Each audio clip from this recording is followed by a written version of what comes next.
judiciário pesquisar. Eu tentaria sim.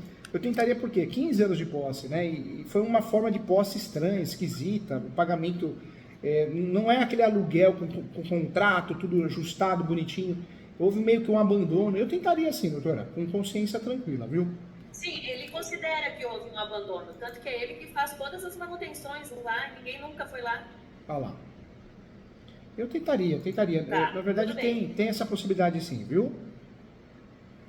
Tá, outro cliente, compra de um imóvel... Agora, só uma perguntinha para ajudar a doutora. Ele tem que provar, para ajudar a doutora, ele tem que provar que a posse é mais pacífica, no domini. A posse ele provaria como? Ele fez muitas benfeitorias no imóvel, imagino, né? Não, fez o que existe lá, foi ele que fez. Foi ele que Todas fez. essas tragédias de natureza, foi ele que fez. Entendi. Também, né, depois. Então, A minha pergunta é justamente essa, o que eu coloco como, da forma que ele passou a morar lá? Aluguel? Veja Não se vou ele... botar aluguel. Não pode colocar não. A doutora vai ter que usar o uso capião de segurança, que é do artigo 1238 do Código Civil. Porque esse uso capião no 1238 do Código Civil é aquele uso capião que não exige justo título e boa-fé. Ou seja, ele não tem esse justo título e boa-fé, porque ele nunca comprou o imóvel, a posse, né, cessão de direitos possessórios, compra e venda. Então, o uso capião, para quem não tem contrato, é esse, né? E se essa senhora que morreu, ela tinha um contrato de aluguel com ele? É matéria de defesa. Se alguém se habilitar no processo, apresentar isso, aí nós temos um problema, né? Provavelmente ele vai perder a ação, mas até então, como se habilitar ou apresentar contestação pode ser que nem aconteça, eu tentaria sim, muito tempo de posse que ele tem, né? E aí a doutora pode falar... Eu vejo que ele tem esse lado emocional. Sabe Que ele tem. o que a doutora pode fazer? Pode falar que ele adentrou no imóvel, né?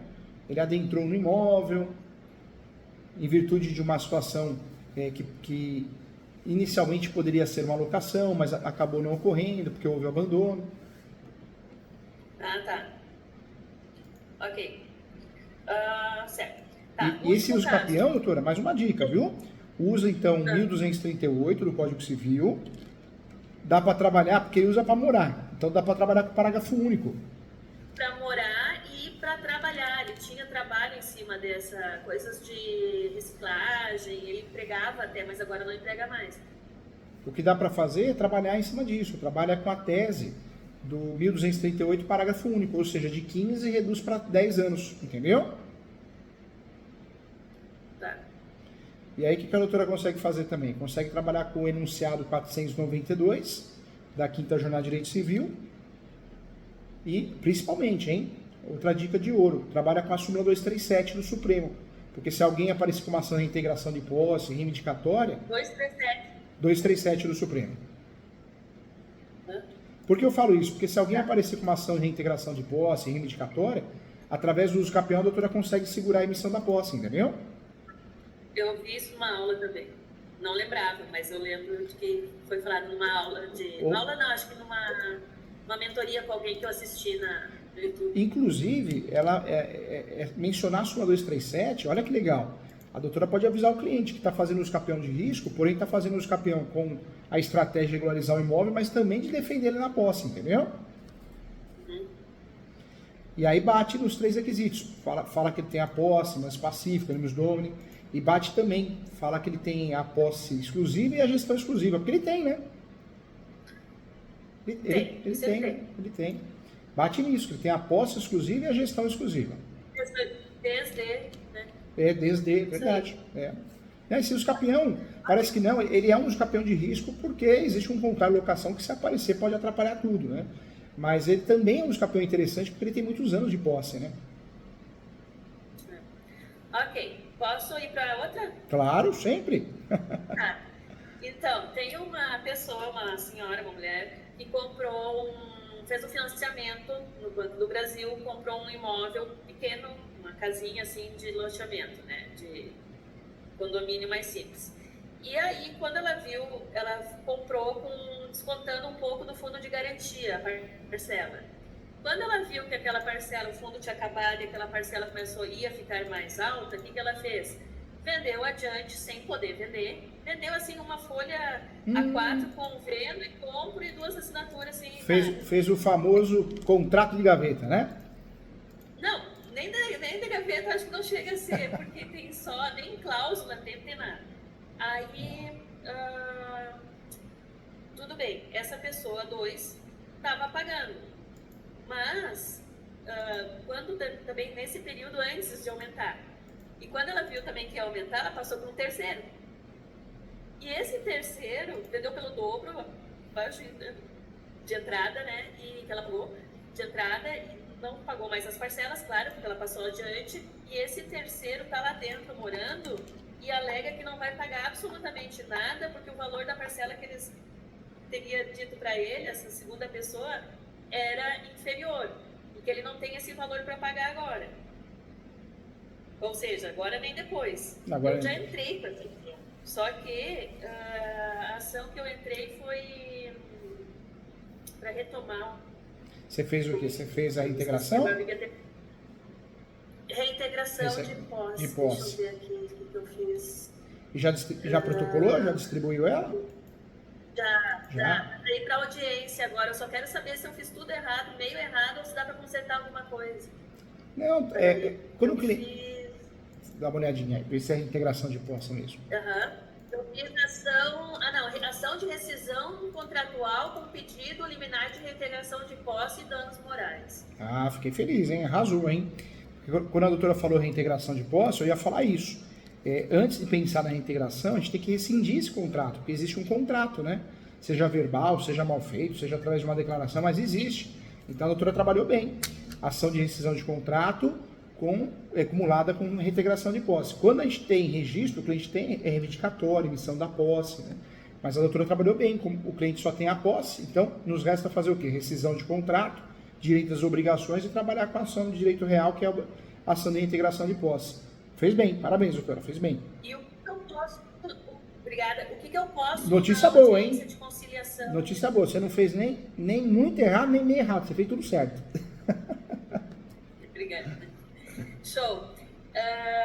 Então, o que eu posso pedir para conciliar, de que forma? Porque quem está lá dentro não vai querer sair.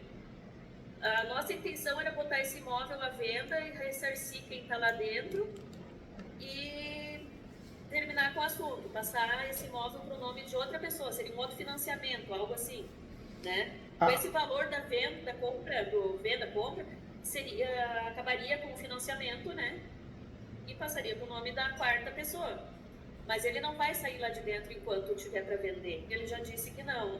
O advogado dele é casca grossa, assim, daquelas antigas que não só quer litigar. E aí, a parte 2, aqui, intermediária de venda ali, ela é mulher de matador. Nossa Senhora! E eu só trato ela assim, né? Você tá certo? Eu não vou me meter com... Não, eu sei, fez tudo certo. E aí, então, eu não sei o que fazer com isso. O que eu posso bater na mesa e pedir, entende? O que eu posso esperar disso? E diante dessa situação, tem que deixar bem claro que não existe causa-ganha, né? Sim. Né? E é verdade, não existe nenhuma causa-ganha, né? Mas a doutora agiu bem, a ação está correta, a ação de rescisão de contrato acumulada com a integração de posse. Então a ação está correta. Não tem mais o que fazer, né? Não tem. O que algumas pessoas... Quando a gente for à audiência, vai ser virtual, que acordo que eu posso fazer que seja bom para o meu cliente? Talvez devolver o dinheiro que foi pago. Ele quer a rescisão. Né? O problema dele, ele não quer a casa, não tem interesse na casa. O que ele tem interesse é que sejam pagas as parcelas e ele saia do Serasa. Entendi. É pior que não tem jeito. Essa pessoa, porque a doutora poderia fazer uma estratégia, paralelamente, uma execução, uma ação de execução.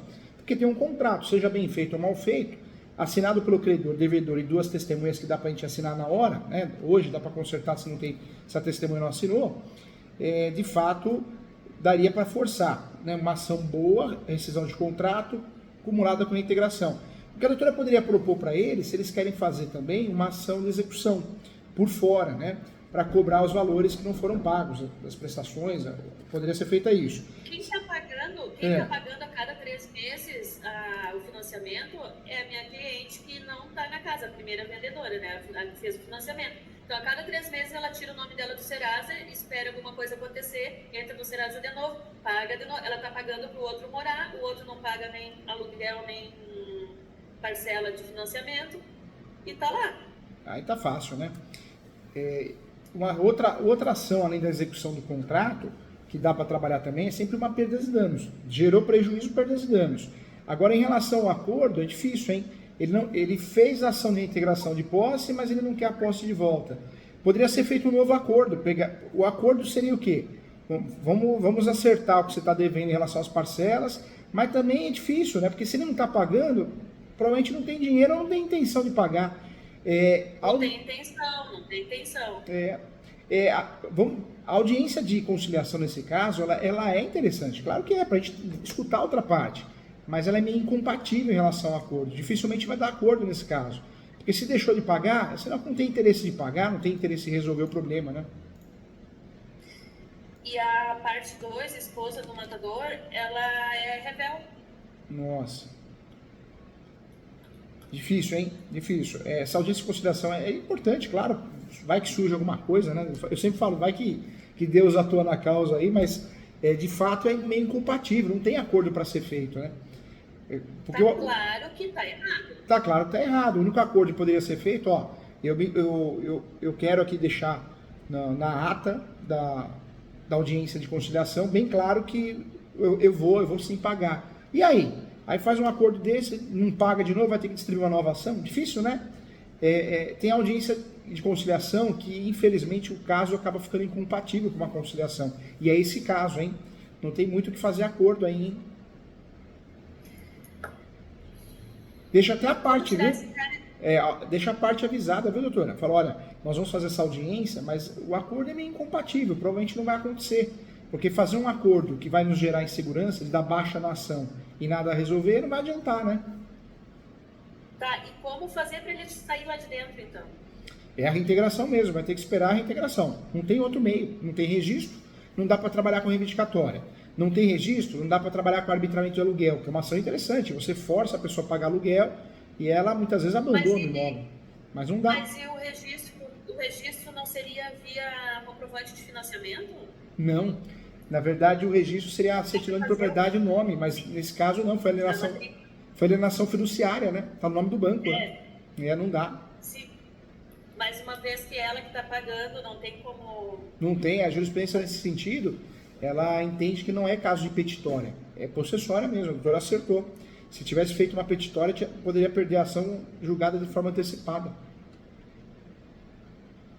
Tá, então vamos ter que esperar Vai ter que esperar. sentença.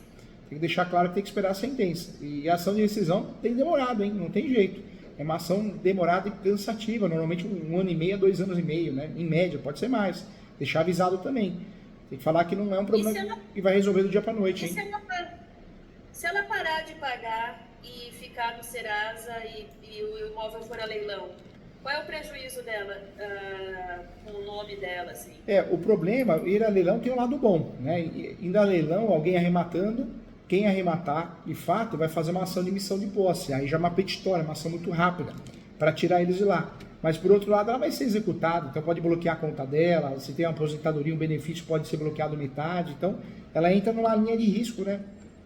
Carro, penhora de casa, ou seja, será que compensaria? Difícil, ela está numa situação ruim, né? Ela vendeu... Fez errado, né? Ela fez muito errado, né? Vendeu o que não podia vender, e vender imóvel financiado por contrato de gaveta é um tiro no pé gigantesco, né?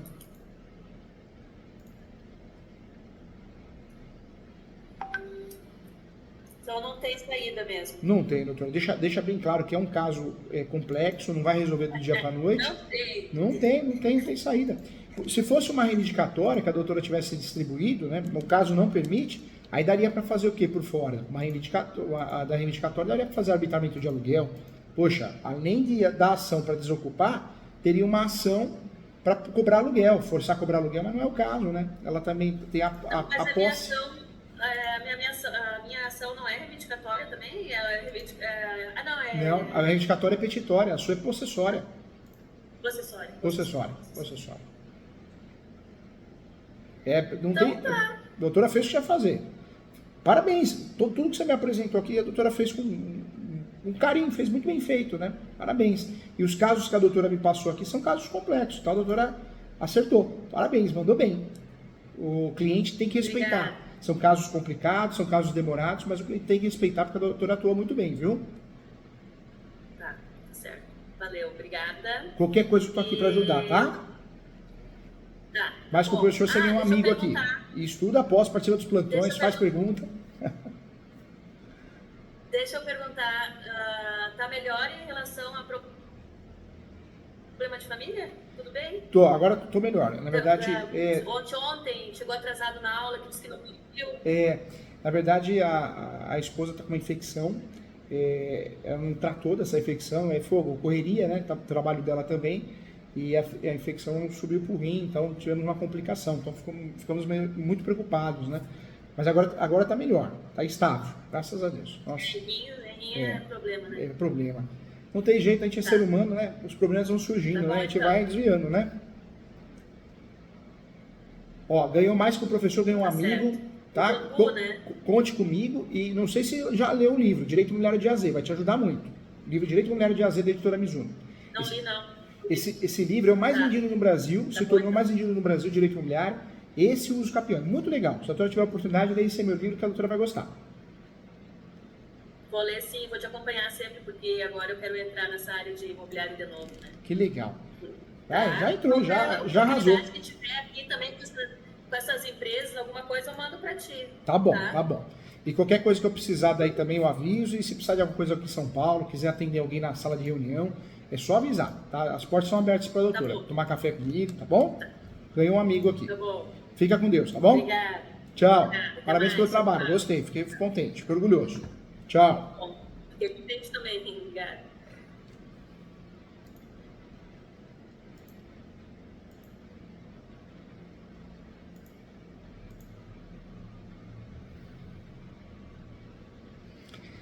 Existem duas formas de se opor ao uso capião. A primeira forma que você pode se opor é se habilitando no processo como terceiro interessado.